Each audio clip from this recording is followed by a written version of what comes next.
मंडळी, नाशिकमधील नवसाला पावणारा गणपती बाप्पा तुम्हाला माहिती आहे का? आज मी आले नाशिकमधील गोदाकाठावर 300 वर्षाचा इतिहास असलेल्या प्रसिद्ध अशा नवशा गणपतीच्या मंदिरात.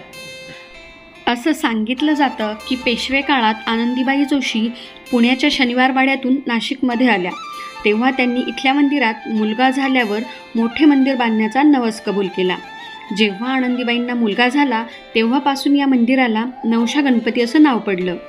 या मंदिराचं वैशिष्ट्य म्हणजे हजारो भाविक या ठिकाणी नवस मागायला येतात आणि नवस पूर्ण झाल्यावर मंदिराबाहेर घंटा देखील बांधतात.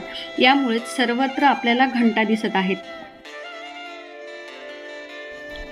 इथे आपल्याला वेगवेगळ्या आकाराच्या घंटा दिसून येतात. जशी ज्याची इच्छा असेल त्यानुसार इथे नवस बोलला जातो व तो घंटा बांधून पूर्ण केला जातो. हे मंदिर अतिशय शांत आणि निसर्गरम्य वातावरणात असल्याकारणानं इथे आल्यानंतर मनाला अगदीच उर्मी येते. बाप्पाचं दर्शन घेण्यासाठी पायऱ्या उतरून खाली जावं लागतं आणि इथून तिथून तुम्हाला सगळीकडे घंटाच दिसत असतील.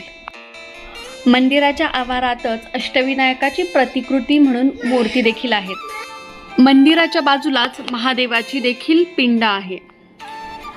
पायऱ्या उतरून आल्यानंतर आता आपण मुख्य मंदिरात प्रवेश केलेला आहे आणि आजचं बाप्पाचं विशेष दर्शन म्हणजे इथे तुम्ही व्हिडिओत पाहू शकता, बाप्पांनी दर्शनाच्या वेळी मला फूल देखील दिलेलं आहे.